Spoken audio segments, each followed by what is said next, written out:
And welcome everybody to a sold out and what no doubt will be a very loud Gamble Pavilion tonight, where the #1 Connecticut Huskies are set to take on the Orange Women of Syracuse. Hello again, everybody.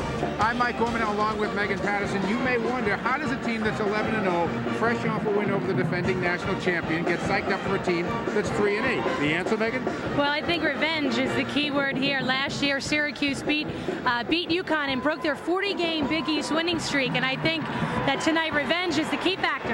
And I think one of the things about this game that shocked everybody is it came from out of the blue. It wasn't expected to be a close game when Connecticut walked in the building. Absolutely not. And you got to give Syracuse all the credit. They proved that anything can happen on any given night. And they not only celebrated that night, they have been celebrating every day since then. In fact, they have made it part of their media guide. We beat somebody, the #2 ranked Connecticut Huskies at the time. We'll talk about that a little bit more in just a minute. As usual, we'll see some outstanding players here tonight, led by Nikisha Sales, who continues to climb up in the balloting for Player of the Year. Mike, she is the heart and soul of this Husky team, and coming off of Sunday's huge win over Tennessee, she did it all, and she continues to amaze everybody. If Syracuse is going to pull off upset #2 here tonight, they're going to need tremendous efforts out of a lot of people, Kristen Cook being one of them. You know, she was injured in a car accident a few weeks ago, Mike, suffered a serious concussion. She's since come back, and in the 3 games she's been back, she scored in double figures, so the Orange women are hoping she's going to continue that strong play the rest of the year. You mentioned revenge being a factor in this game. As always, Rebecca Lobo is joining us. How about it? Will revenge be a factor, Rebecca? I think, Mike, revenge is a great motivator. And just in case the Huskies forgot about their loss last year to Syracuse, Coach Daly took that page from the media guide and put it on the door of the locker room. Also, before every game, the Huskies watch a highlight tape to get them pumped up for their upcoming game. Tonight's tape ends with Syracuse's celebration after that victory last year. Mike, I think the Huskies are going to be a little pumped up tonight. All right, we will see what happens. Could be a long night for the Orange. Coming up, the Syracuse Orange women against the #1 undefeated Connecticut Huskies. Stick around. Mike Gorman, Megan Patterson, and Rebecca Lobo all out here at Gamble Pavilion, where the Huskies and the Orange are about to go at it. Connecticut putting their #1 ranking on the line. Let's check out the starting lineups with Chris Monahan. Ladies and gentlemen, good evening and welcome to the Harry A. Gamble Pavilion for tonight's Big East Conference game featuring the visiting Syracuse University Orange women and your University of Connecticut Huskies. Syracuse enters tonight's game with an overall record of 3 wins and 8 losses and is 1-2 in Big East Conference play. Connecticut stands 11-0 overall on the season, and the Huskies are 3-0 in the Big East. And now here are tonight's starting lineups. First for the visiting Syracuse Orange women. At guard, a 5'8 senior from Auburn, New York, number 33, Julie Angelina. At guard, a 5'5 junior from Hamilton, Ontario, number 34, Raquel Nurse. At forward, a 5'10 senior from Downingtown, Pennsylvania, number 22, Kristen Cook. At forward, a 5'11 sophomore from Glen Burnie, Maryland, number 23, Annetta Davis. And at center, a 5'11 senior from Bedford Heights, Ohio, number 31, Carmen Glover. Assistant coaches for Syracuse are Felicia Leggett-Jack, Kurt Miller, and Mary Duffy. The head coach of Syracuse in her 4th season is Mariana Freeman. And now the starting lineup for your University of Connecticut Huskies.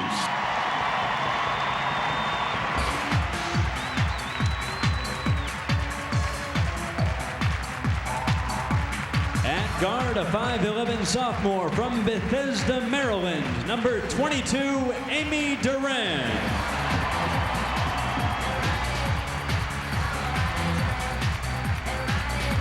At guard, a 5'7 junior from Norwalk, Connecticut, number 23, Rita Williams.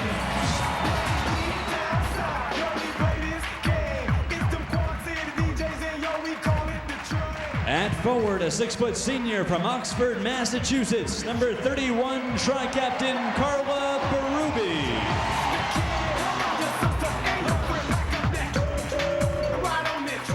At forward, a 6-foot junior from Bloomfield, Connecticut, number 42, Nikisha Sales.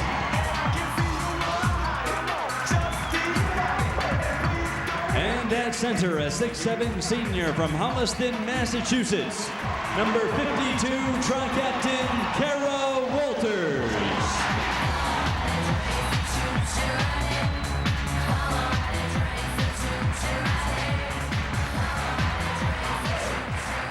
Connecticut assistant coaches are Charlene Curtis and Tanya Cardoza. The associate head coach is Chris Daly. And the head coach of Connecticut in his 12th season is Gino Oriema. So we are just about set to go here. It'll be the Huskies and the Orange Women of Syracuse when we get back to Gamble. Interesting point to the scoring margin. Connecticut wins by an average of 16 a game when they win. Syracuse wins by an average of 12 a game when they win. So it's either a feast or a famine for either side. Rita Williams gets the bump and will get to the line early. Stepping in and committing the foul might have been, well, let's see, I think they're going to give it to Glover. It's nice to see Rita Williams come out, Mike, tonight and be really aggressive. Today, shooting practice, Coach Oriema was looking at her and he said, you know, you don't think you're going to make it one more shot, do you, this year? You know, Rita has been a little bit, I think, uneasy and her confidence has dipped. And I think it's always great to start by going to the basket hard because nothing bad happens. When you go to the basket hard, usually good things will come from it. Shea Ralph is pretty good evidence of that, isn't it? Absolutely. Keisha comes down with the miss. Amy Duran on a wing. Now Sales looking inside, finds Walters, skips through her hands, and is picked off underneath by Kristen Cook. She gets it ahead to Raquel Nurse, and she traveled with the ball. And Rita Williams may not be making her shots, but it hasn't betrayed her at all on the defensive end. Absolutely not. That was a great play by Williams, and I think, you know, Nurse is going to be charged with that turnover, but that's Kristen Cook's fault by not seeing Williams ahead of Nurse in the open floor. Williams comes to Duran inside to Walters, spins into traffic, in and out. Interesting look by Syracuse in the defensive end, playing a 1-3-1. Carla Berube coming up with the steal. Sales outside, no, rebound tipped underneath, and I think they've got either Berube or Duran over the top with the foul. Well, early on, it looks like there was a lid covering the basket for the Huskies. They do give that foul to Carla Berube. It'll be her first. Foul number 31, Carla Berube. Her first personal foul. Berube coming off such a strong performance on Sunday against Tennessee. And she has really been such a solid player all year. And as we've always heard about the two Naismith Player of the Year candidates, you know, in Nikisha Sales and Kara Walters, Carla Berube has really been the backbone of the team this year. Angelina handling the ball outside. Into the block, they kick it to Davis. She takes the free throw jumper, no. Tipped by Carol Walters and controlled, gets it out to Berube on the break. Huskies have got numbers here.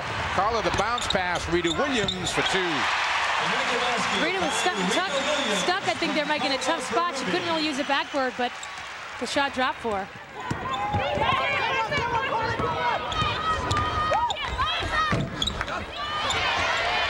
Amy Duran in traffic with the miss. UConn really wants to make this a fast tempo game. Carol Walters can't bank it home inside, tries to tip it and keep it alive, picked by Sales.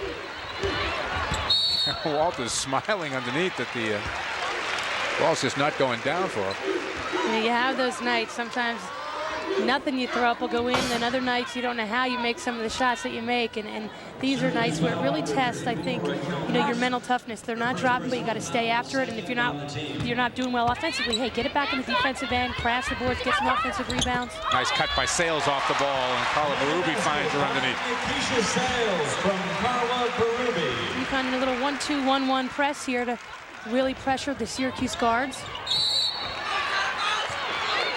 It'll still be Syracuse ball as Rita Williams had to lie down out of bounds to get her hands on that. That's UConn's game plan coming in, Mike, is to really pressure the ball handlers at all times, all 94 feet, and I think Syracuse is going to have a tough time with it. Angelina loops it ahead. Nurse thought about the three. Davis looked briefly inside at Glover, and now the pass is picked off by Williams. Berube the loose ball.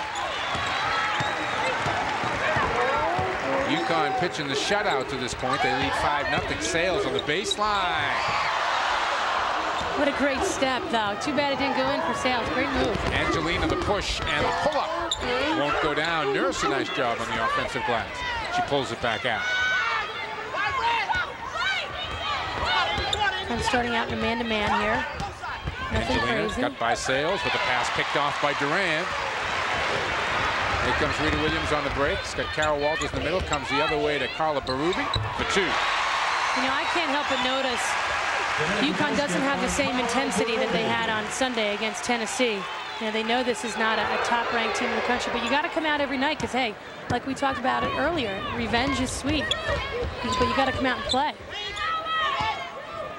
Syracuse with 4 early turnovers in the first 3 minutes of this game, trailing 7-0. Having a hard time just getting shots up there. Glover is short off the side of the backboard. It'll come back to the Huskies.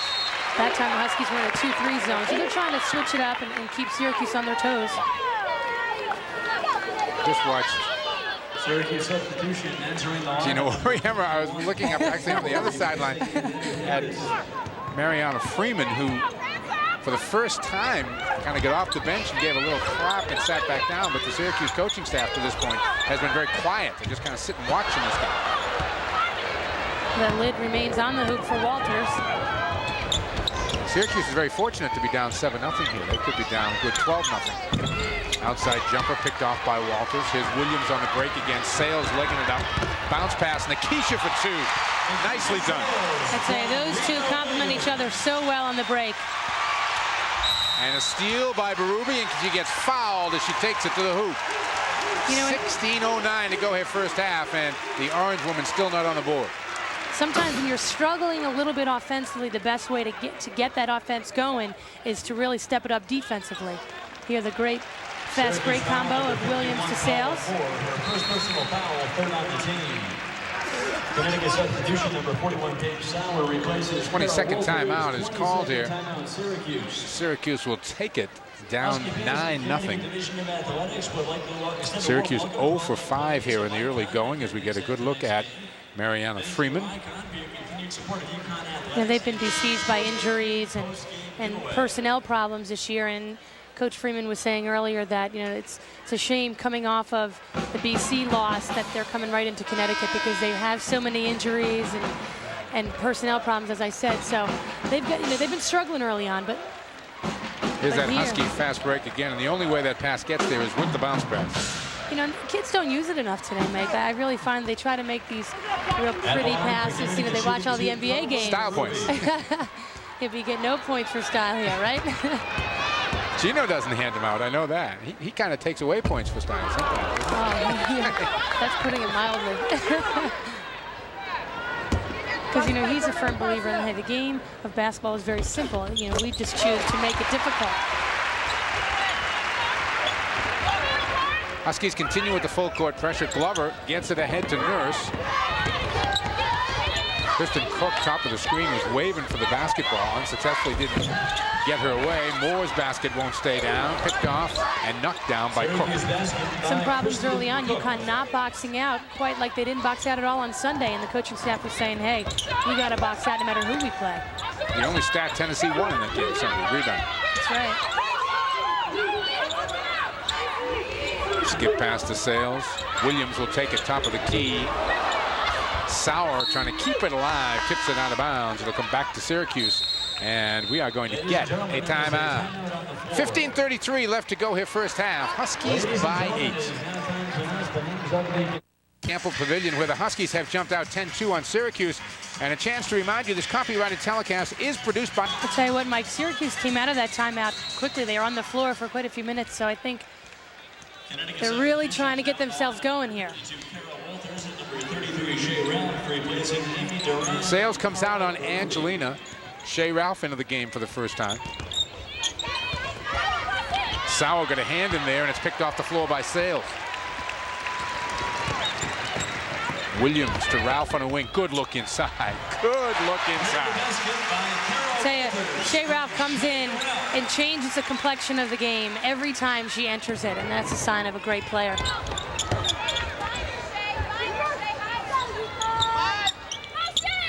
Nurse is looking inside. Now Cook is going to take it outside and knock down a three. She's the key to this team.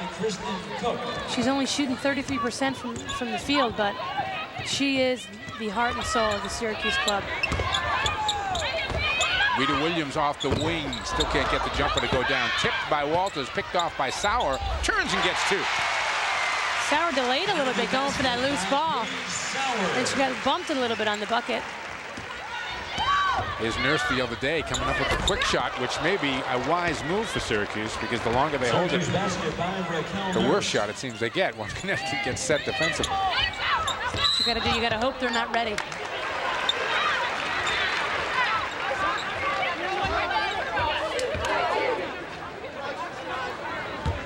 Carmen Glover picked up her second personal foul. Syracuse foul number 31, Carmen Glover. Interestingly, Carmen Glover's favorite team is the UConn, or rather the USA women's basketball team. So Rebecca Lobo on that team, one of her favorites. Paige Sauer hitting the offensive glass hard. A foul called. I'm not sure of that one. That looked pretty clean over the top. It did look pretty clean, and those are the types of fouls that Coach Arimet does not mind. You know, there was a great aggressive play by Sauer. That's okay. Those are the ones that you can live with. What he's not happy about is the shot that Kara Walters took. She turned away from the basket, and she didn't use the backboard. They work on those plays every single day in practice. Use the backboard.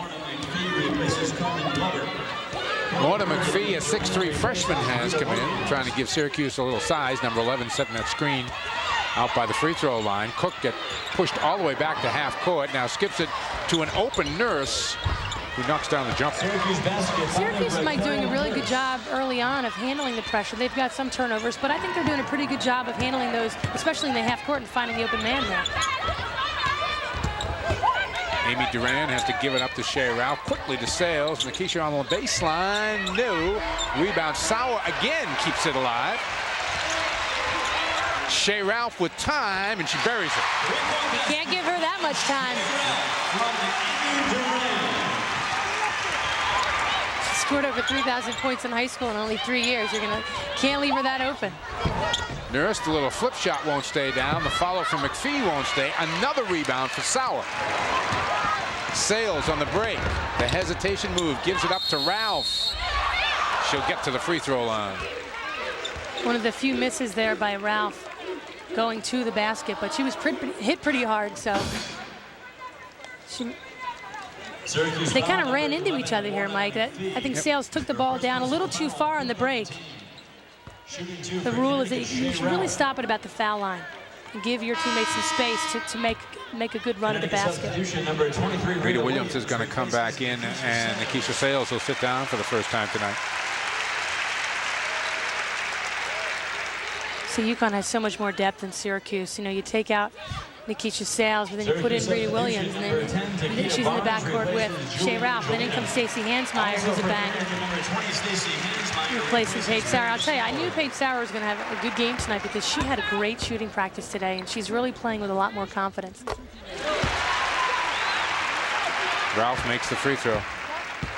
You know, a game like today for someone like Paige Sauer can really make the difference. You know, she didn't get a lot of time against Tennessee, but coming into the Big East season, playing against a team where their average height is only 5'10", in Syracuse, you know, Paige Sauer can really make a difference. Nurse has his shot blocked by Walters. Walters trying to kick it out on the break, but it's picked off by Barnes, who got back quickly.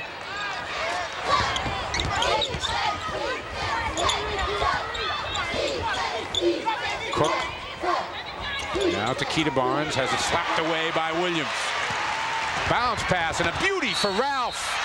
Oh, a travel violation. She took an extra step, and I think she knows it. She said, nice pass, Reed. Sorry, I couldn't give you the assist on that one. That was a heck of a pass by Rita Williams. You know, what started that too, Mike, was such quick hands by Rita Williams to block that shot and get going on the break.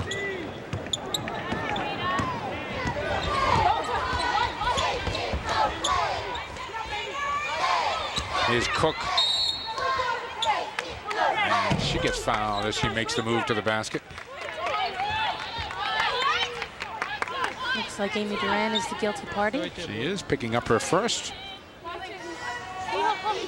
12:15 left to go here first half. Huskies by 10 at 19-9. 22, Amy Duran, her first personal foul, third on the team.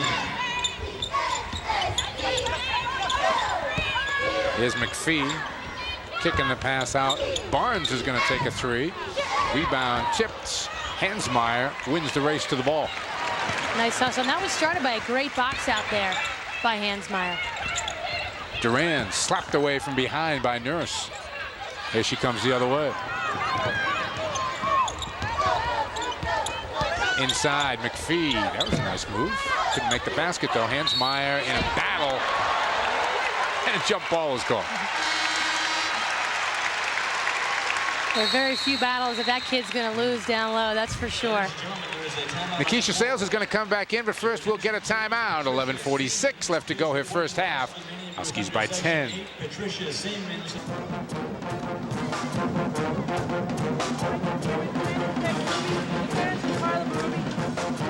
For the first time, we're named Big East Player of the Week. How did you guys feel about that? We were very excited when we got here tonight and saw her name in the program. It was most excited. Has Carla said anything about it to you guys yet? She doesn't normally talk to us before a game, so we haven't talked to her about it. But I'm sure she's very excited about it. Well, Carla's also been playing extremely well lately, especially in the last two games, and I was very impressed with her performance against Tennessee. Do you think her move back into the post, which is where she played in high school, has really helped her this year? I think so. Definitely. She really enjoys playing in the post because she did that all through high school. And when she gets to the high post, she can look for Kara down low, so she's very comfortable playing the high post. She's doing a great job. Back to you, Mike and Meg. All right, Rebecca, thanks very much. Shea Ralph going coast to coast off the rebound for 2. She now has 7. Huskies by 12. Here's Nikisha Sales, the dish to Hansmeyer, but we've got a whistle and a foul, I think, on the pass. Nice pass there by Sales. You know, this game is really important for Stacey Hansmeyer because she's been struggling a little bit in finding her way in the offense and really getting a grasp of everything within the structure of the offense and the defense. And she's one of the hardest workers, one of the most popular kids in the team, and a fun kid. She just really needs to find herself and her role on this team. 16 fouls now on Syracuse, just 3 on the Huskies to this point. Almost 4 right there. Nikisha Sales might have got away with a forearm, and a traveling violation is called underneath. That gets the Syracuse coaches up for one of the first times tonight, and then down with a smile. I would imagine that's a little sarcasm there by Mariana Freeman. I don't think there's any point in the Syracuse coaching staff getting on the officials too much here, because the officials are not going to be the difference in this game. Yeah, no. I think insignificant is more the term. Hansmeyer is fouled as she goes up. Paula Moore picks up her second. Nice block there by Paula Moore. And Stacey Hansmeyer, I don't think she didn't square up there when she was shooting the ball. She turned and kind of, that she kicked her feet in the air and she wasn't quite square. And you need to turn hard and go square. See, she's falling away. Her right shoulder. Not quite, her left shoulder rather, wasn't turned around and square to the basket. And that's what you need. You got to step by the defense.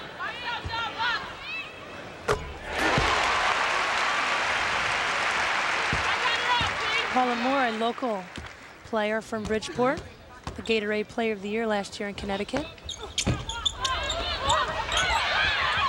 McPhee and Walters battling for the rebound. It goes off Kara out of bounds. And we'll come back to Syracuse trailing 22-9 as we're close to halfway through this first half.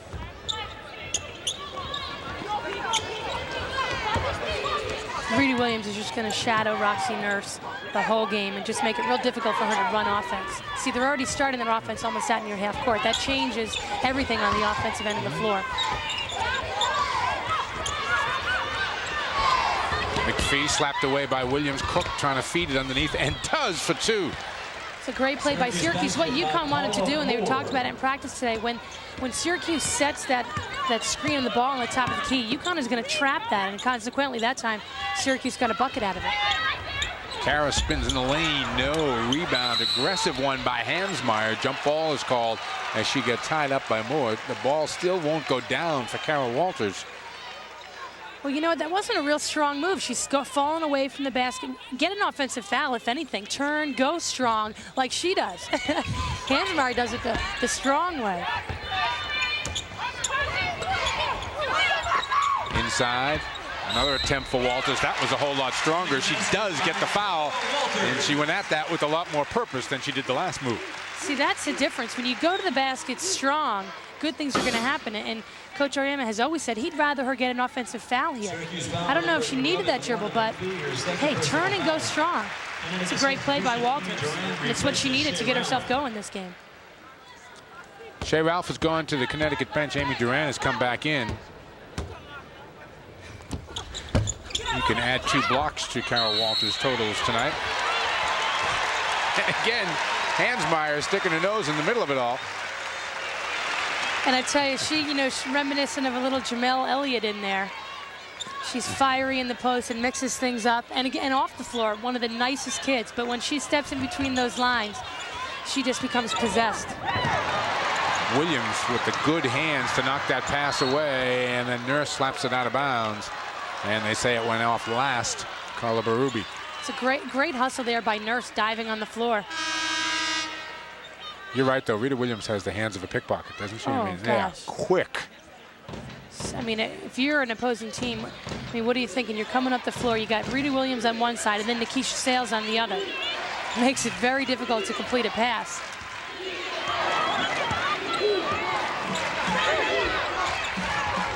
Cook with the shot, and she knocks it down. She needs to get a lot of looks at the basket. She's got to get as many shots off as possible for Syracuse to be in the running here tonight. She's in the top 16 all-time in scoring at Syracuse. That was McPhee who got the block on the Williams shot.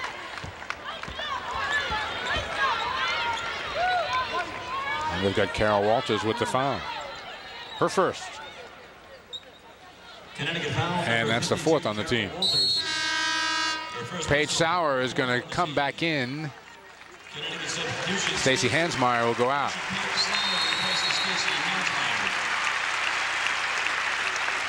And we have got a 20-second timeout. Charge to Connecticut, 9:26 to go here in the first half. And the Huskies up 24-13.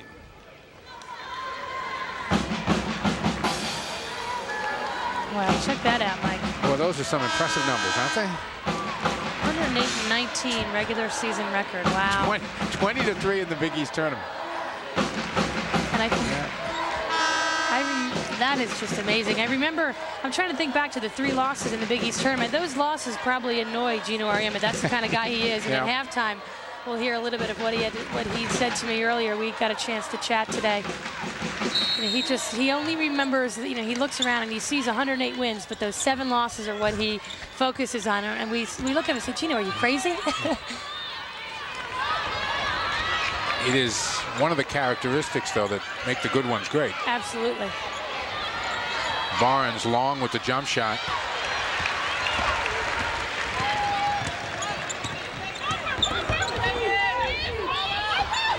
Carol Walters again. A stronger move to the basket, and now she's got 6. And as she clapped going back court, I think she's feeling better. Rita Williams with the quick hands. Williams trying to find some room in the baseline, and Moore was not about to let her go by. And Moore was called for the foul there, but Rita tried to make something out of nothing, which is a good move. Again, when you go to the basket, only good things happen. Syracuse foul number 51. That's 3 fouls on Paula Moore. Moore comes in, the Orange women's leading rebounder. They can ill afford to lose her. They call her the big dog, and you certainly don't want her sitting on the bench for most of this game. They need her banging around in the lane tonight, especially against the Connecticut front court, which in there you got a 6'7" Carol Walters and 6'5" Paige Sauer. Also for Syracuse, number 32, Karen Schaff. Karen Schaff will come in for the first time tonight. And Rita Williams will shoot some free throws. Misses the front end, and then comes up with another steal, splits the defense, and gets 2. I tell you, Syracuse doesn't seem to me to want to come in here and make a real effort to win. I mean, Rita's diving all over the floor.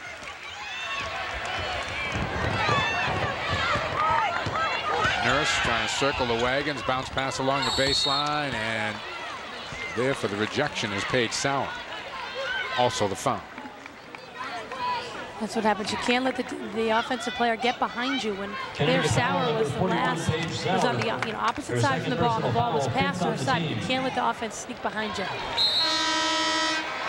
Connecticut substitution entering the lineup number Kelly Hunt's going to check into the game. Paige Sauer will get a rest. At the line, again, Mike, games like tonight are big games, confidence builders for players, like as we were saying earlier, Stacey Hansmeyer, Paige Sauer, and Kelly Hunt. She didn't get any minutes against Tennessee on Sunday, and she works hard in practice every day, and these are the games that she can come in and build up her confidence.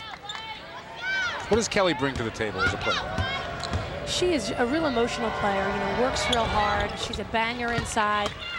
She's got to, know her role in the team. She's got to set screens and rebound. And when she does those things, her shots will come. But she's not an offensive threat because there's too many scorers on the floor. Not all 5 kids can be scorers. There's one of them. Amy leading the team in 3-point shooting. That's her first tonight. The lead, the biggest of the night, 16 at 31-15. The Orange women really changing their shots in the face of the Connecticut defense. Rita Williams bounce pass. Hunt kicks it back out to Berube. Skip it to Duran. Inside Walters. Foul's going to be on. No. 3-second violation. No basket, 3 seconds. In shooting practice today, the Huskies were playing against a 2-3 zone, and they need those 2 post players to stay on the block. It's very difficult to defend. 7:56 left to go here first half. UConn in control. The Huskies have the lead, and Rita Williams has been a big part of it. Look, this is just great hustle, Mike. Missed her on free throw, then steals the ball and splits the defenders and goes in for the easy 2. That's just great hustle. Williams with 5 points. Let's see how many steals they've given her officially. Look at that 5. UConn dominating in the paint there, Mike. 18 points in the paint to only 4 for Syracuse.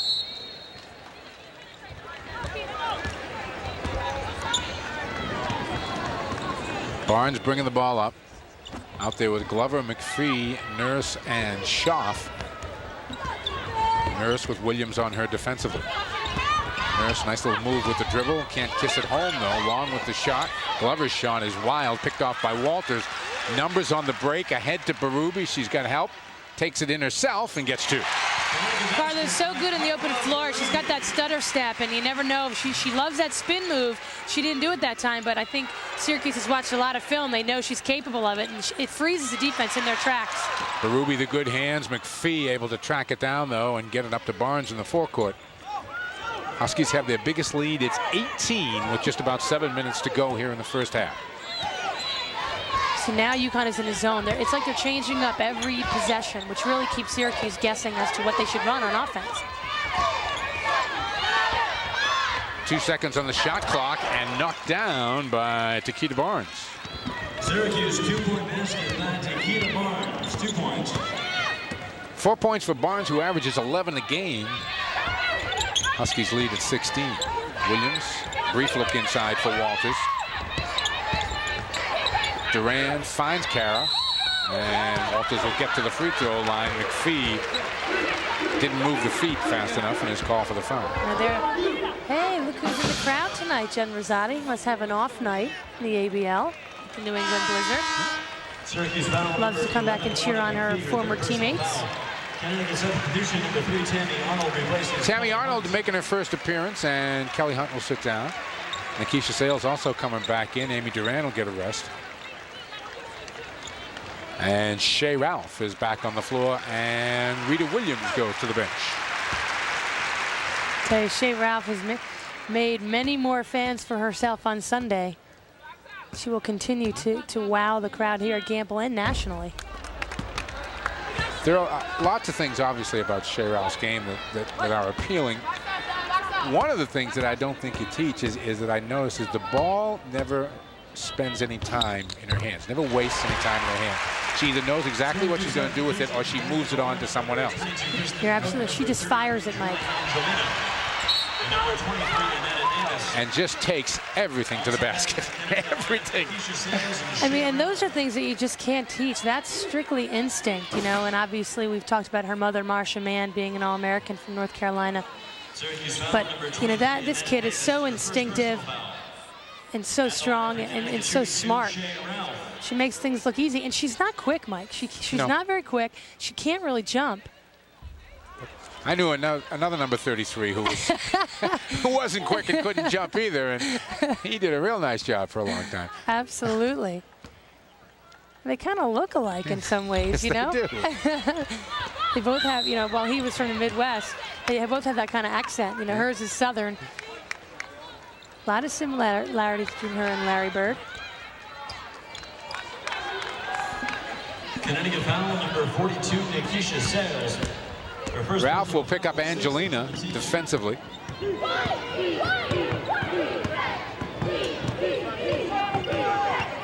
Huskies back in a man defense. Skip pass underneath. Schaaf gathers and gets two. Syracuse being very poised on offense against, I think, a man-to-man defense. I don't think they've seen that type of intensity from a defensive team thus far this year. They're handling it extremely well. Sales to skip for Ralph. Arnold was open coming through on the baseline. Outside, Carla Berube will take it and make it. Great play by Berube. She is just emitting confidence these days, Mike. Earlier in the year, she was struggling. I think with the freshman coming in, she didn't know if her minutes would dwindle. But Berube has, again, really stepped up this year. Well, I mean, this seems like stating the obvious with an air of discovery, as someone once said, when you're talking about an undefeated team and they're #1 in the country. But we've watched this team gain an identity as the year goes on. And you can see the confidence. Carla Berube, I think, is a real good example of that. She knows what's expected of her. She knows what her minutes are going to be now. And she's a terrific player, taking the ball, slashing across the lane. I mean, she just doesn't seem to miss many of those. She really doesn't. And as Rebecca was talking with her parents earlier, you know, Carla played post in high school, and then she came to UConn and was put in unfamiliar territory going outside with the likes of, you know, Lobo and Walters inside, and she's back where she feels a little bit more comfortable inside, and she's just really stepped up her game, and she's been consistent throughout her whole career. I don't mean to say that, you know, all of a sudden she's playing well, but no. You know, she is playing so steady and is just there night in and night out for the Huskies.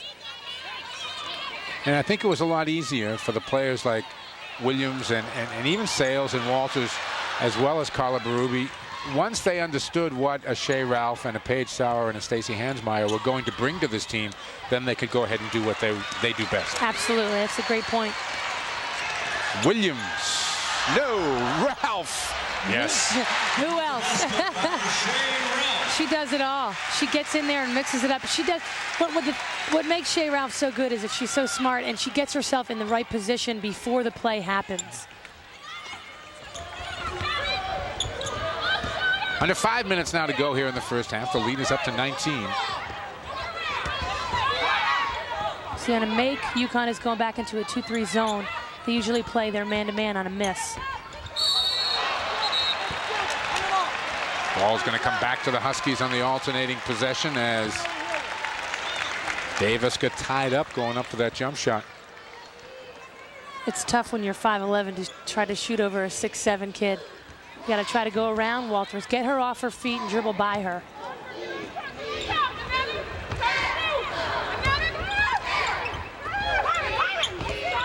It's very easy. I'm not sure how much people at home, and it's difficult to see, I know, at home.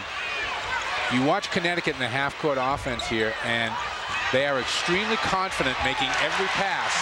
It's just a question of who they're going to pass to, not if they can get the pass there. Whereas with Syracuse, every pass is an adventure. Absolutely. Absolutely. And I know today, Gino Auriemma was saying in practice, hey, we have to fire that ball. I don't want anyone to hold the ball in their hand for more than 2 seconds. You got to really pass the ball around the perimeter, pass it side to side before you take a shot. And when you're obviously when you're 11-0 and used to winning, you know, that stuff becomes second nature to you. Shooting 1-1 for Syracuse. Mike, UConn continuing to dominate inside the lane. 24 points in the paint to Syracuse's 6. Berube coming down with the miss. 21 is the lead as we approach 4 minutes to go here first half.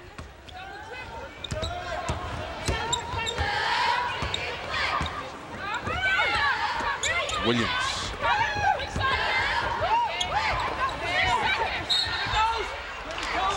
It was just 6 passes made that time, and they get a 6-foot shot.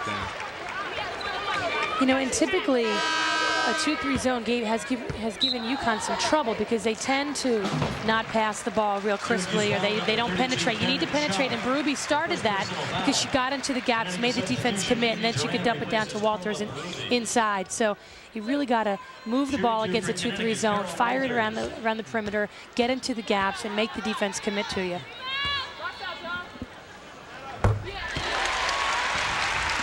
Kara with her 7th point of the night. Berube has 8. Ralph has 9.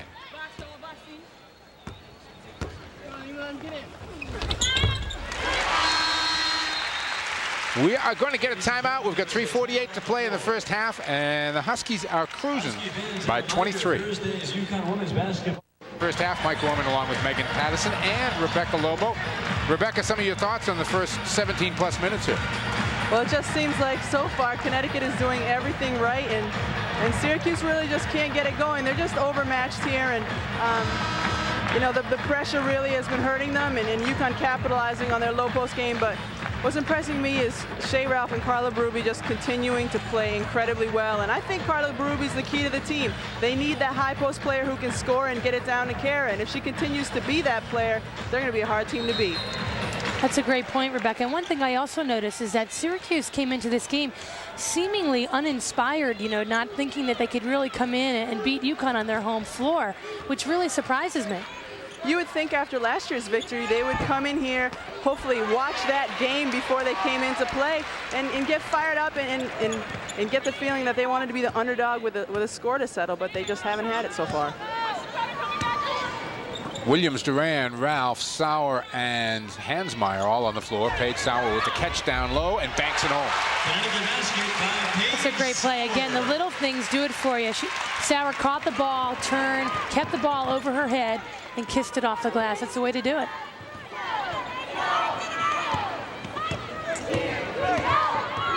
You know, when you are #1 in the country, obviously, and you're undefeated, people want to talk about national championships as opposed to Big East championships. In a national sense, one would think that Paige Sauer has to be a factor for the Huskies to make a serious run at the national championship. Someone has to be behind Kara Walters who can come in and rebound and bang and do all those things. Absolutely. Agree? Oh, I totally agree. And a game like today is going to help her get there. You know, against Tennessee, you know, Sauer didn't play all that much, but it's the little victories along the way that do it for you. And Sauer's going to need to be an integral part of the team coming down the stretch, because obviously last year, UConn's last game of the season, they lost to Tennessee in the Final Four. Kara Walters fouled out, and nobody was there to come in for her. And I think they're looking for Paige Sauer and hopefully Stacey Hansmeyer to come in and provide that, you know, if Kara does get in foul trouble or tired or just needs a break or whatever. But I'll tell you what, they certainly never had anyone like Shea Ralph coming off the bench. Missy Rose makes her first appearance of the night. It's nice for Missy, the tri-captain, to come in, get some minutes early on. Yeah, you think Shea Ralph has made some fans here? How loud the crowd was just now cheering for her. She's the game's high scorer with 11 off the bench. Over there talking with Chris Daly right now. Angelina in a bit of trouble. It's a long pass to attempt to make, and a double tip is called. Kristen Cook got a hand on it. She didn't agree with that call. But when you're losing 47-20, I don't think you're going to agree with much.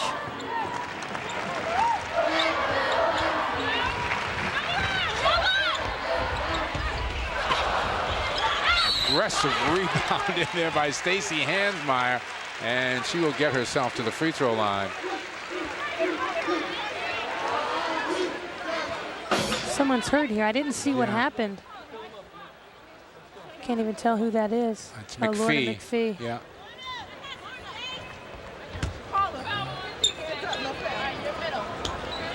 Syracuse foul number 33, Julie Angelina. Her first personal foul. It looks like maybe Stacey's elbow might have hit her the side of her head as she came down.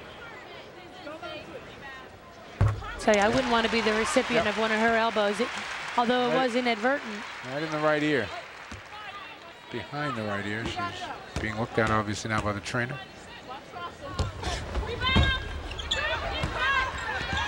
Cook with the miss. 48-20, 28-point Husky lead. 2 and change left to go here first half. Mike Orman, Megan Patterson, Rebecca Lobo, and Hansmeyer is going to be called for that foul. A little too much physicalness down low by Stacey Hansmeyer. When you put your hands on the player, that's when you get called. You know, you can bump with the body, and what UConn likes to do is to get the post players off the box so they catch the ball, maybe that first hash mark, you know, maybe 6 feet from the basket as opposed to 3 feet from the basket. But once you put your hands on their back, the ref is going to call it.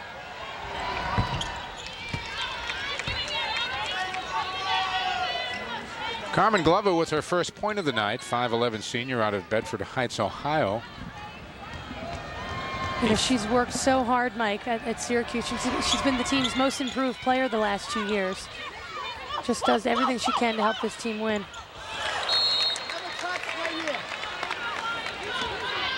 Good quick hands there by you. Almost had a chance for an assist.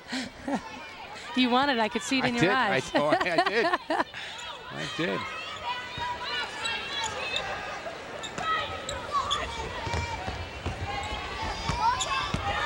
Schaff going through the lane. The reach-in foul is going to be called. Might be Hansmeyer again.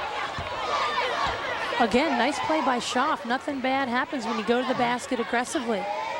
The worst thing you can do is play tentative against an aggressive team like UConn. Go to the basket, make something happen. Oh, it looked pretty clean.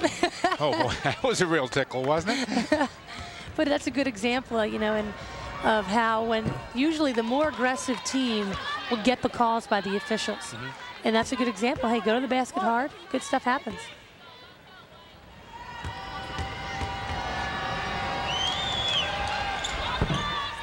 A rare miss there from the free throw line from Karen Schaff. Once had a great NBA player who I'll leave nameless, so I don't want to give away his secrets, tell me that, and he was known as a great defensive player, that if you come up as opposed to coming down, 90% of the time you will not get called for the foul. Absolutely. I've had refs tell me that. Was it Bobby Jones? If I guess, will you tell me? 2 more guesses. You've had refs tell you that, actually, right? If you come from underneath, they won't call it. Yep. It's true, because typically the hand is on top of the ball, so if you come from underneath, there's less of a chance that you'll kind of scrape someone across the hand. Down to 7 on the shot clock, probably as long as the Huskies have had it on any one possession tonight. That was a heck of a spin move, and you can count the basket for Rita Williams. What a sweet move by Rita Williams. And hey, when things are going well for you, you get a drop like that. Nice shooter's roll. Look at that spin. Great body control. Little bit of a carry there, Megan. Just a little. Can we see that again? Is that possible?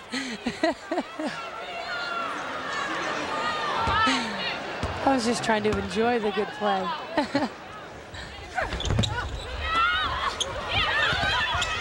Rebound loose. Hansmeyer's got it for 2. Okay, that's like the 4th offensive rebound UConn's gotten off of a missed free throw, and that's a cardinal sin on defense. When you got the inside block, you can't give up a rebound. Nice look down low, and Glover came up with her first hoop of the night. She's got 4 points overall. The Huskies, though, have cracked the 50-point mark here in the first half, getting a lot of help off their bench.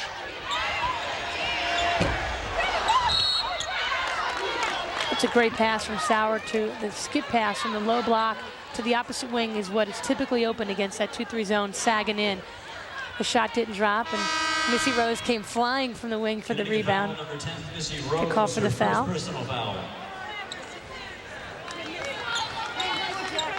Erin Pratt's going to try to get into the game for Syracuse here with 1:04 to play in the first half. Kristen Cook sits down. Kelly Hunt's going to come back in for the Huskies. Connecticut substitution, number 34, Kelly. And Paige Sauer will go to the bench.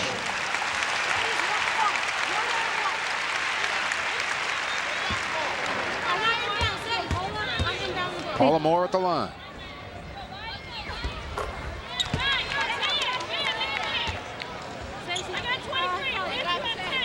Three points for the Bridgeport freshman. Rebounding is what she does best. Leads the team at 7 a game, and will probably get 7 before she's through tonight if she can stay out of the foul trouble. Missy Rose hustling for the loose ball. You think she's popular on this team. Everyone from the bench and from the floor went over to see if she's okay and help pick her up. That's why she's one of the tri-captains.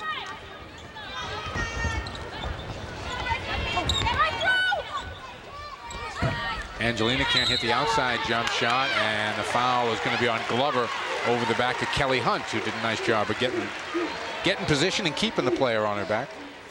And those are the little things that we were talking about that Kelly Hunt has to do for this team. Box out. Little things. Box out there. Great play. Personal foul. Shooting 1-on-1 for Connecticut, Kelly Hunt. On Glover, that is her third personal foul. So Glover and Moore now with 3 apiece for Syracuse. And Kelly Hunt a chance to get in the book. Another Duran with the offensive board.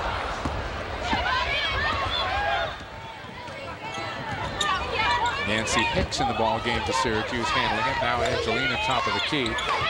That's Hicks. Inside, Glover turns into a lot of traffic and gets 2 anyway. That was a nice move by Carmen Glover in low, inside. I think it's great when you can square up and kind of see what the defense is doing and then step by him. It's a great move.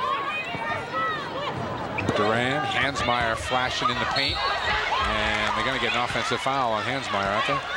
Yeah, absolutely. She was a little bit out of control. You could tell when she caught the ball at the top of the key. She was on her heels and she was off balance falling back, and I think she just tried to dribble and go in that direction so she wouldn't fall. Third on Stace. You never want to get that third foul in the first half. Syracuse has a couple players with it, and now Stacey Hansmeyer does for UConn. That'll get you a quick exit out of the game. Hicks with Duran out on her. Hunt, a nice move underneath to come up with the steal. That's great defense by Kelly Hunt. Final 5 seconds, the up quick. Missy Rose dumping it down low. Underneath, Hansmeyer in traffic for 2. 5 points for the freshman and 54 points on the board for the Connecticut Huskies. The #1 team in the country is up 26 at the half. Back with our halftime activities after this. Huskies still #1 off their tremendous win on Sunday over the University of Tennessee. We're going to take a look at some highlights from that game on Sunday, which I'm sure all of you have seen many times. Quite a show by Shea Ralph. I tell you what, she doesn't act like a freshman coming in on her first nationally televised game. I mean, she came in and took over the game. Nikisha Sales, Rebecca, also with a big afternoon. She always seems to play well against Tennessee. Of course, the epitome of that being last year when she hit the shot to go into overtime in the Final Four, but you can only expect great things from Nikisha. There you can see some of the numbers in holding Tennessee to 31% shooting. And I know, Megan, you were pointing out to me 24 turnovers for Tennessee.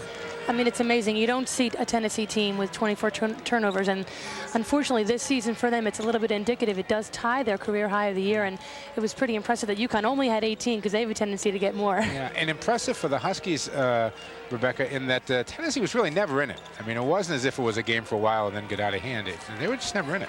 Right from the very beginning, you knew Connecticut had control, and they had the crowd behind them. So Tennessee, if they had any chance to win that game, they needed to come out at the beginning and try to take the crowd out of it, but they weren't able to. Yeah. Now, a major hurdle, obviously. They are now #1. They are still undefeated, and that was a big game on the schedule. Of course, Georgia coming up is another huge game on the road. But how about this whole #1 routine? Good, bad, and different. I know I asked you this before earlier. Well, they've been there before. It's kind of like the 94-95 season when they beat Tennessee, and then they had one more big game against Kansas, and then could be #1 the rest of the way. So they're used to being there, and coach is good at keeping their heads small about it. So I don't think it'll pose a problem at all. Megan, you're around this team a lot. Have you seen any change or the same bunch? I haven't seen much change at all. I think they're walking with a little bit of confidence now, a different confidence than earlier in the year because they have beaten some better teams, obviously Tennessee being the premier. I think they're walking with more confidence and they're playing better and they're getting ready for the Big East season. Yeah, and it may be, I mean, I know traditionally we tend to think of Tennessee, Stanford in terms of the best teams of the country along with UConn, but Old Dominion, Louisiana Tech, I think names maybe we have to mention more so this year. Old Dominion is supposed to be, you know, from what I've heard from Jim Foster, the Vanderbilt coach, he says they are the real deal. And they're a team to be reckoned with, I know, come NCAA tournament time. Okay, and hopefully the Connecticut Huskies will be right there NCAA tournament time. Right now, they continue undefeated and #1 in the country. We'll have more about halftime. Tonight's game between the Huskies and the Orange Back with that right after this. 26-point Husky lead. I'm Mike Gorman along with Megan Patterson and Rebecca Lobo. Pretty much Connecticut dominance there in the first half. I mean, they just dominated from beginning to end, Mike. And I think shooting 53%, that is a good way to get this huge lead at the half. Yeah, okay, let's take a look at some highlights from the first half. And Carla Berube, a player who we talked about, continues to step up for the Huskies. The great little stutter step. She's so great in the open floor. Just find a way to get that ball up and in. And Rita Williams, now this is the best angle for Rita because I can't get on her about the carry here as she makes a nifty 360 right there. You were talking earlier like it might be a carry. I don't know. That way it was tough to tell, but hey, great body control. Gets banged and it goes in. Good looking carry if it was. Here's a look at the halftime stats. Rebounds in the Huskies' favor by 11, and look at those second chance points. Hey, that'll kill you. You got to keep them off the offensive boards if you have a chance to win. You can't be giving them 17 second chance points. All right, let's check in with Rebecca Lobo. Rebecca. I was talking to Coach Daly at halftime, and she said the one thing the Huskies really need to work on is to stop putting Syracuse at the foul line. She said they can't hit their shots from the field, but the Huskies keep putting them on the line. And they know down the road they're not going to be able to do that in the NCAA tournament, and they can't afford to get people in foul trouble, Mike. All right, we're just about set to go here. It's a relative world that these coaches live in as we take a look at the leading scorers. Huskies went to the line 22 times in the first half to 10 for Syracuse, and that's 8 too many as far as Christelle and Gino Auriemma are concerned. Shea Rapp leading the way with 11 points. And it's funny, 11 points in only 10 minutes of action, so she made the most of her minutes.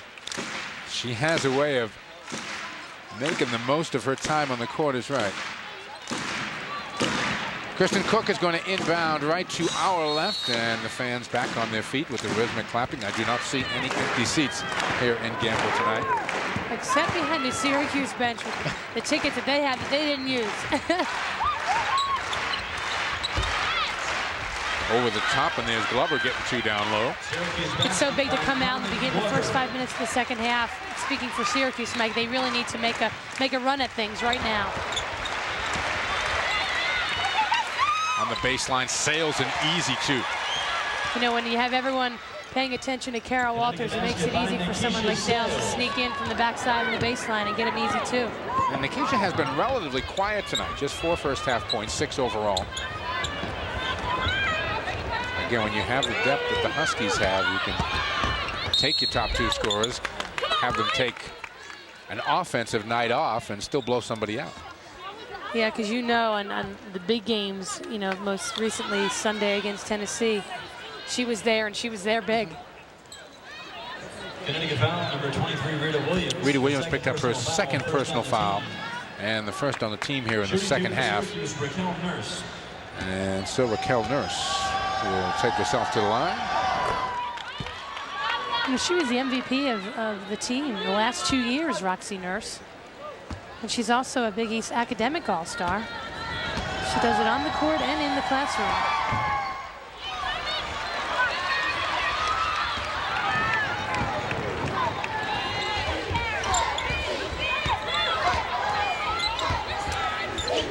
Sales, nice little ball fake, the floater, it comes up short, saved by Williams on the baseline and picked off by Duran.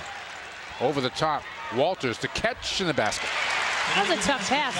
Walters had someone right in front of her and right behind her, and Ruby just lobbed it right up there. Walters used nice patience in taking a step to the basket. Inside, McPhee, nothing doing with the up and under, gets it back out to Nurse, and the pass is stolen by Williams.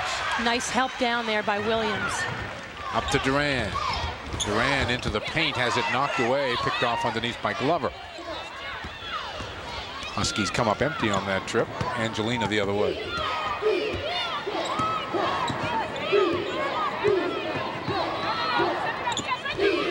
McPhee is going to take it and knock it down. A tough shot there for McPhee. 6'3" kid making that shot look easy. And Walters will make that shot look easy. It's a good example of how you can't celebrate after a bucket. McPhee had to get back and guard Walters. Another turnover. Berube comes up with the loose ball, gets it ahead. The pass behind Sales. She's able to track it down. Sales calling for the ball back, bottom of your screen.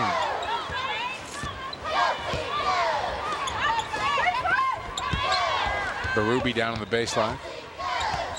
Berube. Oh, nicely done. Those two, I tell you, they know each other like the back of their hands, being AAU teammates growing up. And a 20-second timeout is taken by Syracuse as they have slipped behind by 29, 62-33, 17-25 left to go. And like on that last play too, you had the feeling Berube could have made the shot if she wanted to going across the line. I was really surprised that she passed the ball, but I think she saw that hand in her face and saw a wide open Walters. Very unselfish play, which is typical of Berube's game. Or visit the UConn Athletic Ticket Office. So Connecticut rolls along here tonight. Will be the Rock, huh? There you go. She has been the Rock that's for the Huskies so far this season. We talked about it earlier. And I think people like her too because she's quiet. She doesn't really say too much. Doesn't show a lot of expression. She just comes out every day and does it. It's like it's a job. But a fun job. Duran the near steal.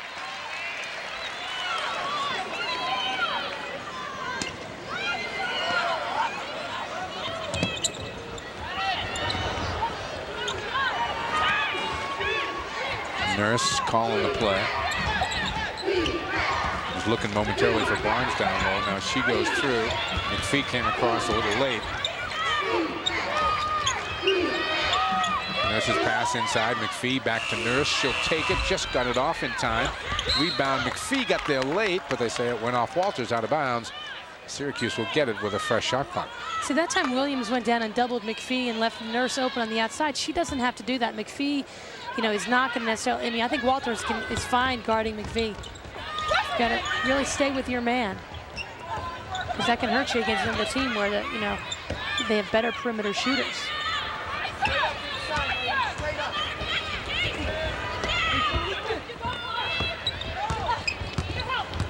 Schaaf in traffic, turned the wrong way because Walters was there waiting for her. Kara comes away with the rebound, and Rita Williams looks to push it on the break. And that's going to be a travel on Nikisha Sales. Took one too many steps.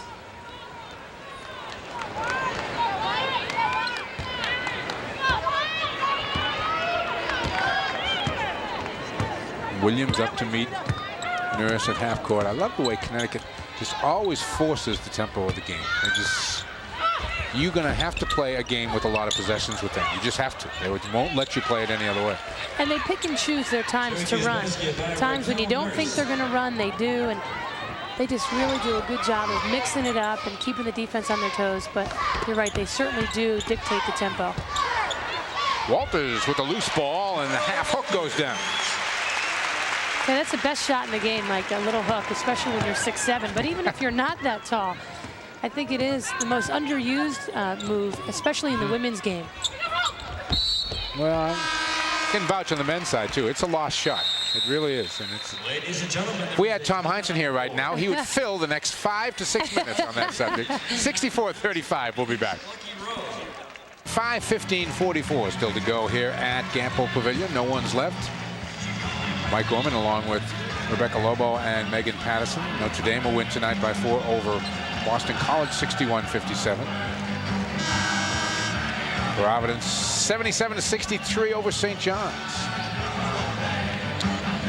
And West Virginia rolling over the Villanova Wildcats, 68-46. Georgetown up 2 on Rutgers at the half.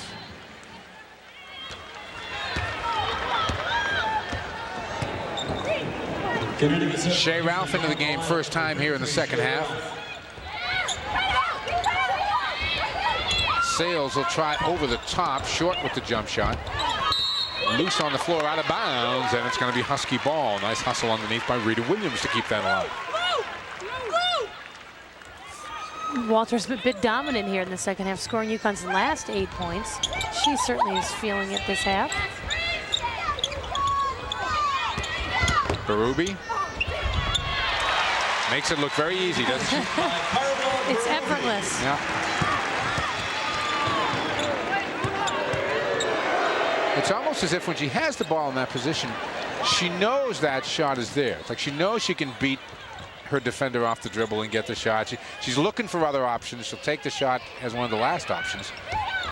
She's looking to shoot the ball more in the last couple games, which is a good sign, and I think is one of the main reasons. I think they would like that, wouldn't they, the coaches? Absolutely. It's one of the main reasons that the team is doing so well, and you know, we talked about it a lot tonight.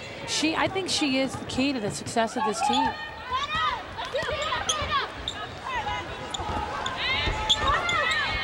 Ralph thought about it, moves it instead to Williams.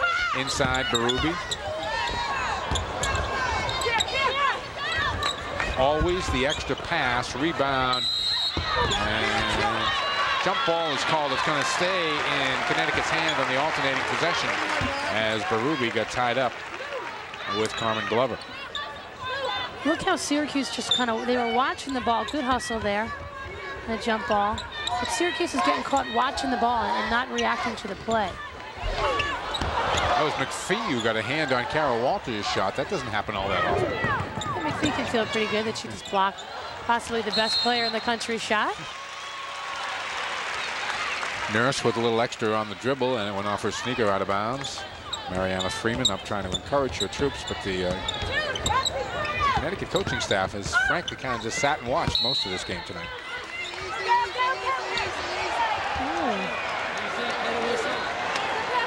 Well, at least Gino Auriemma is holding true to his New Year's resolution of trying to be more calm.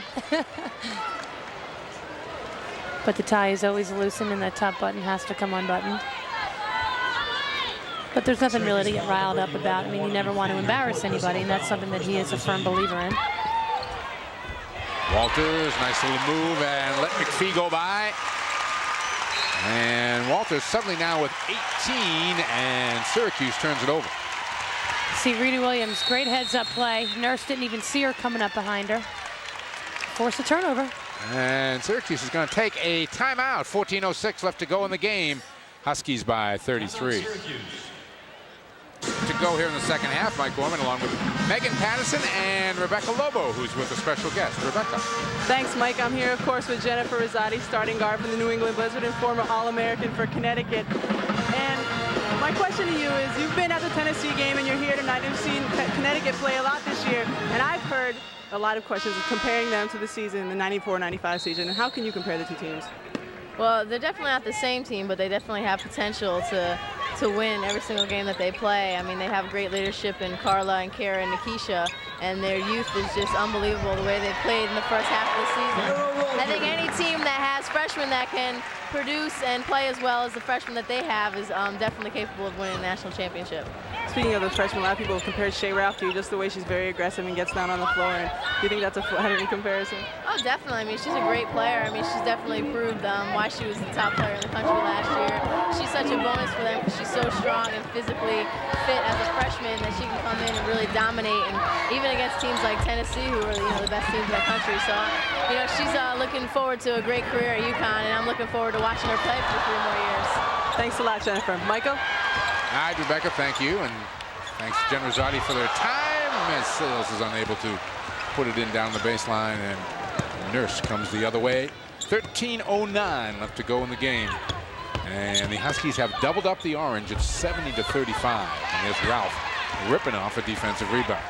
That shot didn't drop for McPhee, but I thought it was a nice move. And, she's a young player, 6'3". It's great experience for her to be playing against someone like Carol Walters.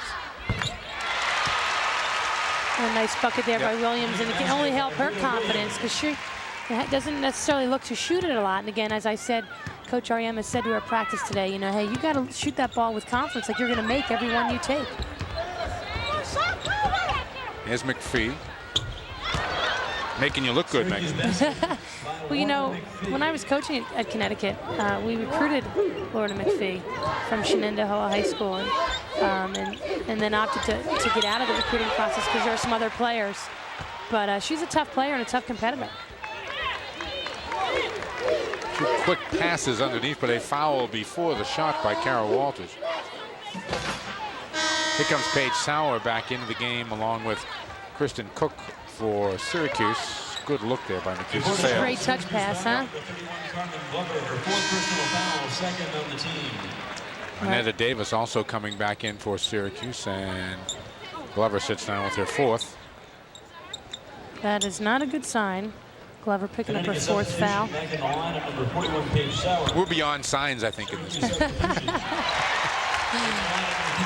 Except the ones in that the fans are holding. Connecticut basket by Carol Walters.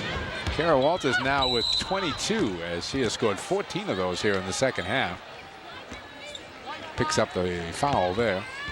That was a great play by Paula Moore. You know, she knows that she's quicker than Carol Walters, so take Kara away from the basket and drive by her and make her foul you, and that's exactly what happened. Second personal foul, second on the team.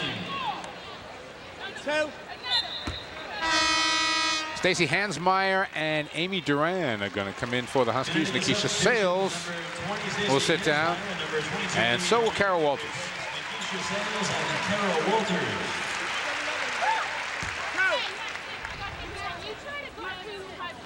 Paula Moore will shoot some free throws.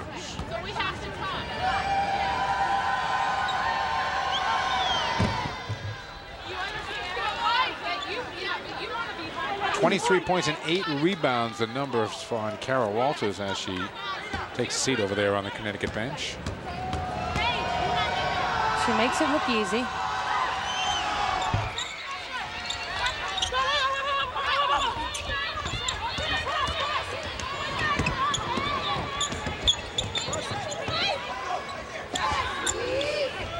Sauer, the handoff to Ralph, has it slapped away by Cook as she went down the lane. And then out of bounds, knocked out of bounds by Stacey Hansmeyer. It'll still be Syracuse ball.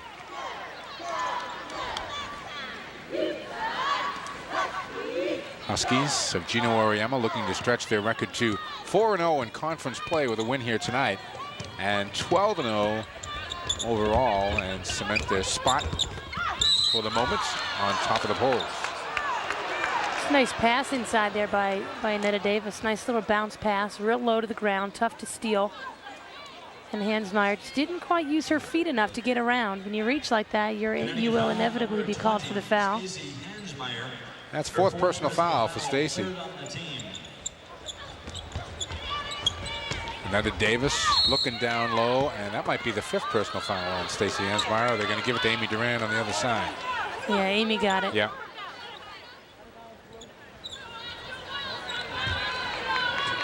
I think it was a crapshoot, though. Yeah, it was. I think Hansmeyer she got her minutes extended there a little bit.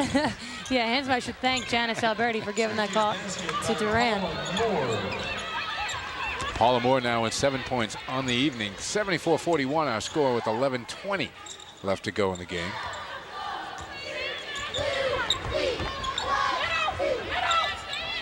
Ralph came off the bench to score 11 first half points. Has not scored yet here in the second half. Second half has belonged to Carol Walters, but she now is on the bench. 8 on the shot clock. Williams, nice little ball fake, drives, won't stay for her. Ralph in traffic, knocked out of bounds. Last to touch it, Davis of Syracuse. Huskies will get it back with a fresh shot clock. And even though the game is certainly over here, Mike, it's so important for both teams, but specifically UConn on offense right now, to really work on their offensive sets and work on their execution. It's the only way you're going to get better. Gino Auriemma and his staff getting a chance to work with different combinations here. Williams to the floor, and she calls a timeout as she goes down, and now Gino Auriemma says let's make that a 20-second timeout with 10:52 left to go in the game. Mike Gorman along with Megan Patterson and Rebecca Lobo. Rebecca Lobo with that good seat underneath the basket. What's it look like from your angle down there, Rebecca? I think it looks the same from here as it does from anywhere. I had a hunch it did. But I have had a good seat for a lot of Kara's nice baskets. And again, Carla's making some great passes into her and just playing so unselfishly. And I think one interesting thing is Nikisha Sales is not really playing all that well tonight. Doesn't have too many points, but the Huskies still aren't missing the beat. And I think Nikisha is obviously one of the big keys to this team, but it's really going to help them later on when she's not having a good night, when the rest of the team can pick it up like this. And a great opportunity for Gino to really develop players here. And you pointed this out in the first half, Megan, that these are the kind of things that pay off in games where you have to put people on the floor because of foul trouble, and all of a sudden they're not going out there cold. Absolutely. When they get a chance to go out and play good 10, 15 minutes and, you know, score a couple buckets, you know, grab a couple rebounds, that does wonders for a kid, you know, down the road. Williams in double figures now with 11. Nurse is going to take it outside. Moore with an offensive rebound gets it back to Nurse. Kristen Cook, who has been relatively quiet here tonight. Davis's baseline jumper won't stay down. Knocked away from Hansmeyer, but picked off the floor by Ralph.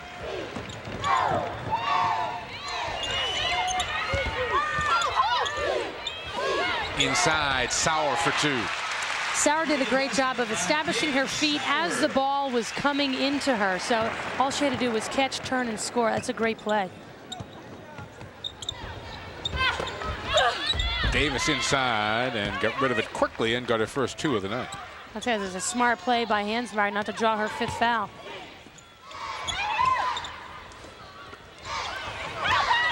Over the top, Ralph in the right spot. Can't finish it though. Ladies and gentlemen, the previous Syracuse basket Nikita Barnes skips it ahead to Davis, and Davis gets two more. Syracuse basket by one of the rare fast break opportunities that Syracuse has had tonight. It sure is.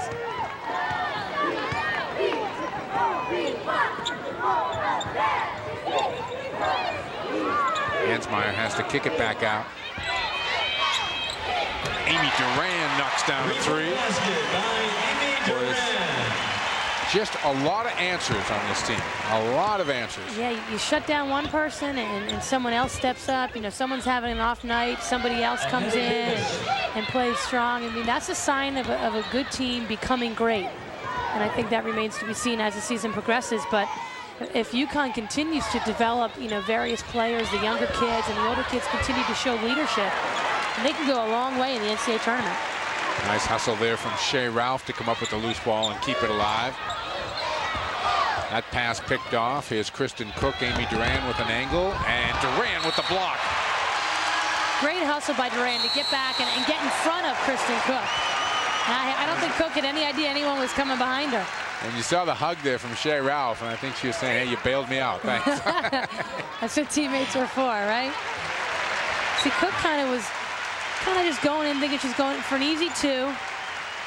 Nice job of Amy to get around and just get her left hand up on the ball. Number 32, Karen Schaff, and number 11, Schaff off the inbounds pass gets an easy two.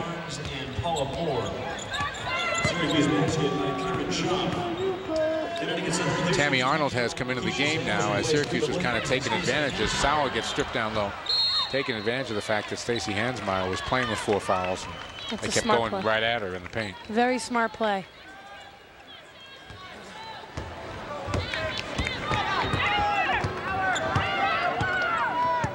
About to go under 8 minutes to go in the game. McPhee, the freshman, tracking it down. Now Cook. McPhee is looking inside. Arnold a little late getting there, and Davis, a strength move to get that one home. It's a tough play. I don't think she saw Sales behind her, but nice job of coming over and helping from the weak side. But Netta Davis with a nice strong move. Foul, number 42, Nikisha Sales, her third personal So Sales foul. picks up her third personal foul. Paige Sauer goes to the Husky bench, and Kelly Hunt comes back in.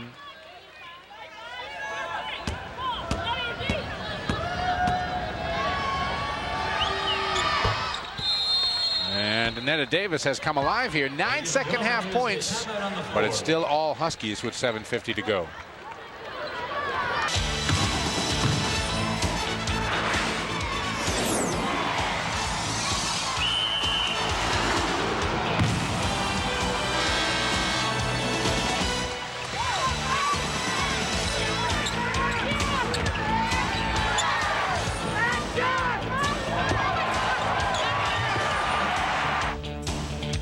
And all our viewers on Connecticut Public Television, don't forget to tune in on Thursday night, January 9th, as the Huskies will take on Miami. And then for all of you along the network, join us again on Sunday afternoon as the Seton Hall Pirates will be in to take on the Connecticut Huskies. Megan and I will be here for that one. Megan will be fresh off of playing in the alumni game. We will have the cameras out for that too. Have an oxygen tank as well. That's right. We'll have Rebecca do the commentary on Megan's play. I will pay her, you know, heavily before that game. Handsome amounts. Handsome, no doubt. yes. Not that she needs it. 7:27 left in this one. 29-point Husky lead. Tammy Arnold is called for the walk as she makes a move to the hoop. She had a look on her face like, I know I did it. Darn it. Sometimes you want to get going when you come into the game. You want to make a difference, and sometimes just go a little too quick. With Davis again getting a good spot. Syracuse basketball. Davis has really stepped it up here in the second half. Yeah, well. She's got a lot of those with Kara on the bench. I mean, it is kind of a different game when Kara is not in the paint. Very true. Is Davis full of confidence heading for the bucket, and the foul is going to be called on Tammy Arnold.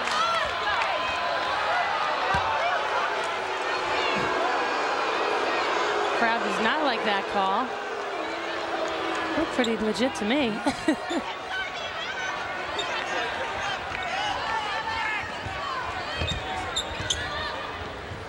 Well, they gave that to gave that foul to Shea Ralph. Oh, maybe that's what it was. Okay. That was an interesting call. I thought she could have called an offensive foul there on Lorna McPhee, but she called a walk. Shea Ralph is going to sit down as the Huskies have gone, Syracuse rather, has gone on their largest run of the night. That was a nice pass by Hunt inside, but Arnold found herself too deep on the baseline. Williams, oh, look at the hands. Arnold couldn't handle the pass. Hunt again, right spot, and can't finish. Schaff comes away with it. Williams has been everywhere tonight, and then when she's not there, Sales is there. Foul will be on Nurse. And that's one thing about this Connecticut team. They play so hard. Doesn't matter what the score is. Oh, it's like they, you know, they're aware of it. You have to be aware of the score, but they certainly play like they're unaware of the score. You know, Gino, great tip in there by Amy Duran. But, you know, Gino Auriemma has always said that. He doesn't care what the score is, because sometimes he'll be more upset after a 30-point win than after, you know, a close big win. You know, just because you got to play basketball the right way. And he always says you have to play against the game of basketball. You got to respect it enough to play it the right way and not get sloppy.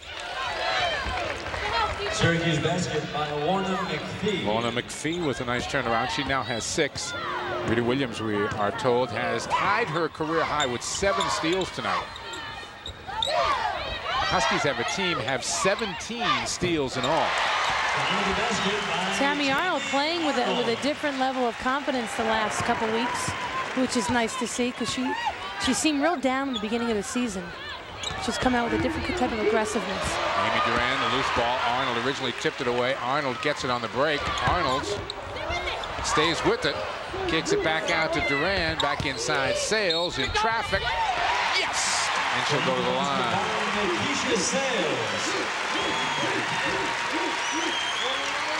So much for that 9-0 Syracuse run, huh? UConn quickly answered that. Great strong move by Sales. Did a nice job of using her body to secure her defender on her back, so there's no way the shot can be blocked. They work on that drill almost every day in practice. They call it their closeout drill. Usually the post players do it, but they occasionally throw Keisha down there with the post players. Violation. Yeah, lane violation called, and so the free throw will not count. Tammy Arnold get in there a little early.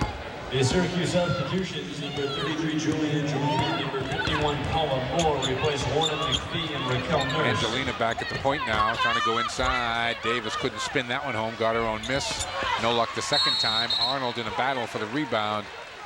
And I think the foul's on...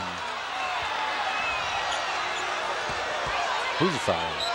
I do not know. I say Tammy Arnold stepped out of bounds. Substitution, number 10, Missy Rose, replaces Keisha Sales. Oops. I'm confused. Maybe a walk? I think a walk was called. And that's a double tip off the hand of Kristen Cook out of bounds. By who else? Rita Williams.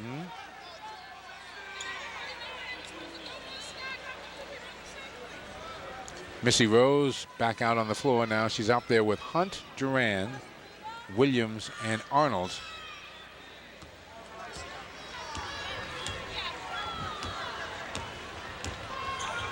Under 5 minutes to go in the game, and the Huskies in control, up by 31. Great Inside, pass. and Kelly Hunt is called with the travel as she tried to dip through the double team to make the pass. It's a great pass from Rita Williams, and sometimes Kelly Hunt just tries to do a little too much with the ball, and there was a good example of that. Schaff. There's a steal by Duran, the 18th steal of the night, and Amy Duran gets 2. Amy Duran. She now is in double figures with 10. UConn does such a great job of denying the passing lanes, and there was another great example. 5 Huskies in double figures, and Nikisha Sales is not one of them. Again, a remarkable depth on this team. Again, Mike, who would think that UConn would have 89 points and Sales would not be leading the charge? Only 8 points. That's pretty scary what they can do down the road when everyone's hitting on all cylinders, because even Sunday against Tennessee, I don't think they played exceptionally well, UConn. Not offensively, for No, sure. not at all. So when they do get going on all cylinders, and the sky is the limit. Angelina able to make her free throw. And we have got a timeout called by Syracuse with 4 minutes and 21 seconds left to go in the game. We'll be back to head down the stretch right after this. 4:21 of this one as Connecticut heads for the century mark against Syracuse. Here's a look at the upcoming schedule on Thursday night. As we said, those of you watching on Connecticut Public Television will be able to see the Huskies down at Miami, and then Megan, Rebecca, and I will be back with you on Sunday afternoon when they take on Seton Hall. Game still to come in the mid part of January here against Rutgers and St. John's.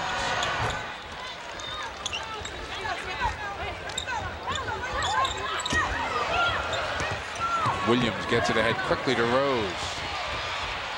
You'll hear the crowd now wanting either Courtney Gain or Missy Rose to shoot it any time they touch it. Oh, yeah, they wanted Missy Rose to go in for a layup.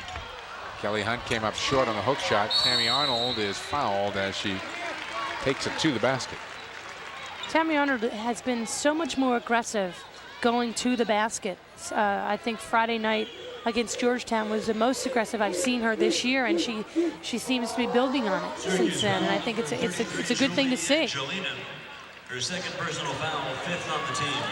That is just a 15 foul, so we will be inbounding the ball.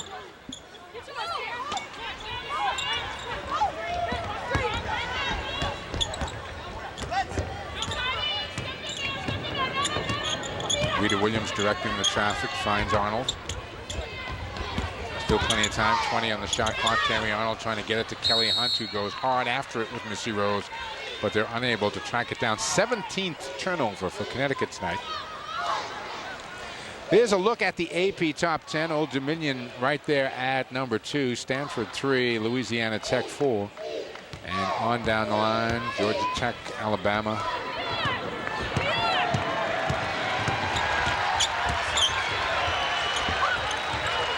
Inside, Davis count the basket. And Davis continues to have a big second half. Not a very smart foul there by Tammy Arnold. Nice. She fronted the low post, and there was absolutely no weak side help. Number 3, Tammy Arnold, her second personal foul. Standing a substitution entering the lineup, number 44, Sarah Northway, replacing Rita Williams. Rita Williams got a nice ovation for a job well done.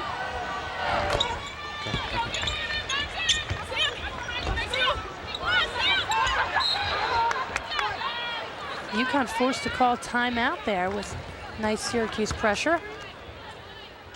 Good heads-up play. Yeah. Timeout, Connecticut. So the Huskies take a timeout. 3:38 left to go in the game. 89-61. AP Top 10. That is Georgia in the number 5 spot. And when we looked ahead at the Connecticut schedule, right after that upcoming St. John's game on January 18th is Monday, January 20th at Georgia. And that's a huge game, Megan, to say the least. Oh, it sure is. And, you know, there's always the question of, okay, is the team going to look, you know, down the road ahead of this game and forget about the ones in between? But, you know, UConn has always been so good about taking it one day at a time, one game at a time. But you know, that is a phenomenal game looming in the background. Rebecca, how much would you look down at the schedule when, you know, you were playing? Are they going to just concentrate on St. John's or Rutgers, or does everybody know that Georgia's out there in a couple of weeks? Well, I think they'll concentrate game by game, but they're well aware that the Georgia game is coming up. And again, we'll go back to the revenge factor. Georgia came in here last year and broke Connecticut's home winning streak that they had going, and I'm sure they're going to use that as a motivation again for that game. Thankfully, we won't see Saudi Roundtree again in that game. That's a good thing for the Huskies. You got that right. You know what is also, I think, a good thing for the Huskies, that there are so many young players contributing on this team, and they don't really know too much about Georgia. You know, last year they were playing against their high school opponents, and they didn't know necessarily. Yep. So, you know, Shea Ralph, Stacey Hansmeyer, Paige Sauer, I mean, they don't know Georgia from a hole in the wall. Mm-hmm. So I think that is a really good thing for the Huskies. Sorry, Andy Landers being interviewed the other day, and he's coaches obviously 90% of the time will downplay their team, and he was actually saying that he really likes his team. He thinks that they can be maybe the best Georgia team that he's ever had, and he's had some pretty good teams, obviously. He sure has. And sometimes, I mean, it can go both ways. Some coaches, like, you know, Gene Auriemma is superstitious, doesn't like to talk about his team. And then obviously you got Lou Holtz in football, who always said his team was the worst team in America. But, you know, sometimes it's really great for a coach to say, you know, that their team is really good, because obviously the kids read the paper and they walk around with that same sort of confidence that their coach is showing. Courtney Gain trying to keep it alive. Couldn't. Angelina takes it off the floor as it gets a little helter-skelter here. And we got an offensive foul called as Missy Rose hung right in there and took the charge. What a great play by Missy Rose, and that's why, you know, she gets those minutes that she does. And she's a tri-captain. She does the little things and she takes pride in them. And I think a lot can be learned from someone like Missy Rose.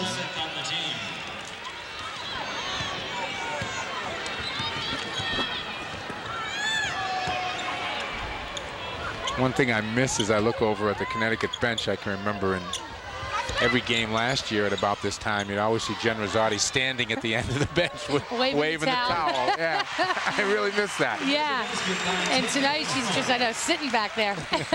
Now to give her a towel up there. Yeah. Sitting with some friends of hers. Jessica Mudry there, helping her. A good friend of hers from high school who plays ball at Lehigh down in Pennsylvania.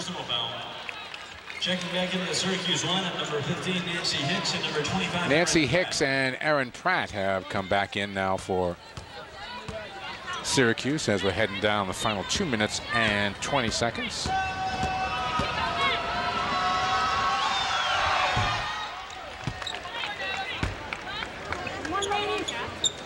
I tell you, Davis has really stepped up here in the second half, huh, Mike? Yes, she has, and as so happy when she saw Carol Walters go to the bench. Yeah, she thought, this is my turn to shine. That's right, really made the rest of her night. 91-63, the Huskies with 2 minutes and change to try to get to the century mark. Sarah Northway down the baseline, lost the handle. Out of the pack comes Davis, just trucking her way up the floor, and she gets fouled by Sarah Northway right out here in front of us. Northway didn't agree with that call, but she hit her, and that's not a real smart play, Mike, because here you have, you know, 2 minutes left to go in the game. You're up by 30 points. The last thing you want to do is commit a senseless foul, 40 feet from the basket and stop the clock. So Davis, all of her points coming here in the second half. And Hunt unable to handle that rebound as she stepped out of bounds, so it'll be Syracuse ball. And there, that was the result of Kelly Hunt simply not boxing out up on the angle and getting her player away from the basket so she can have sole possession of that ball. Davis's call setting the illegal screen. John Palermo called that foul with conviction. Yes, he did. It was like Rodman was there and he was trying to get in the middle of a fight or something. And so Courtney Gain will get a chance to get to the free throw line. You know, if this goes in, Mike, excuse me, if this goes in, you know this place will go nuts.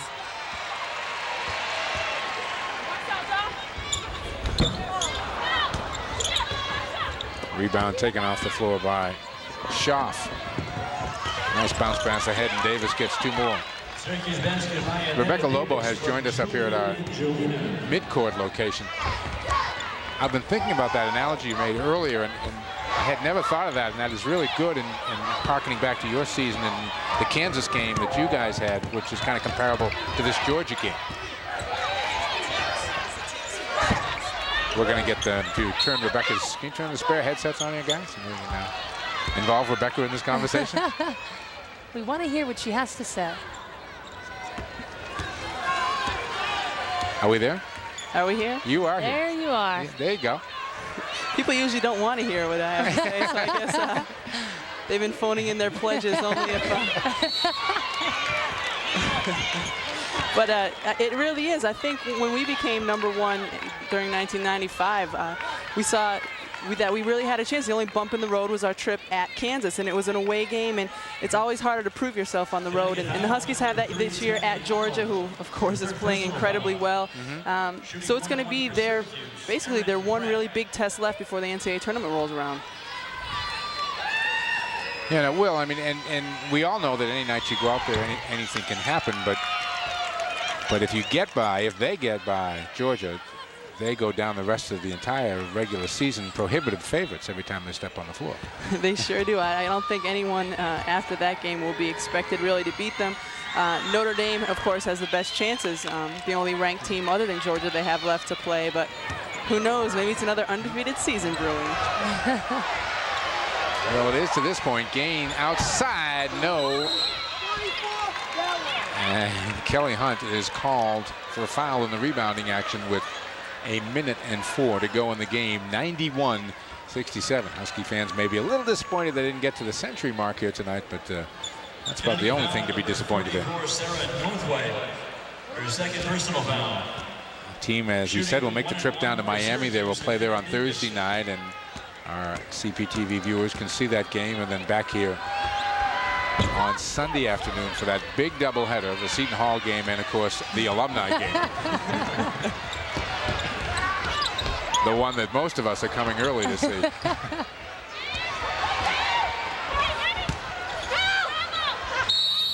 You know the players are going to be out there, Megan, to see you deliver on all of this stuff you tell them all. They'll be out here laughing, undoubtedly. Too bad Rebecca can't play. Actually, that's probably a good thing. Yeah, probably. I might have to guard you, Megan, and that could cause some problems for me. Kelly Hunt trying to get in the book, and she does.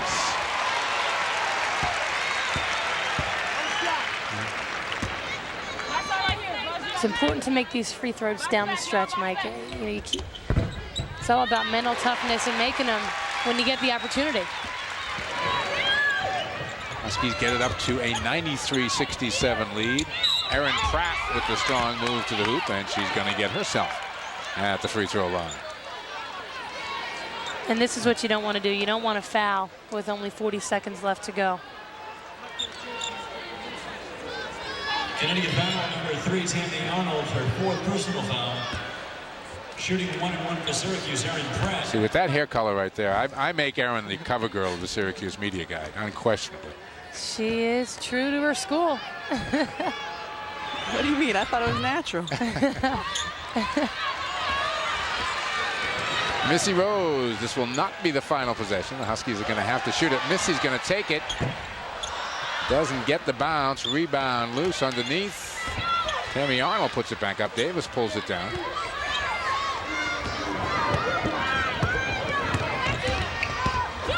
Angelina loses it off the foot out of bounds, and this could well be the last trip up the court. 93-67.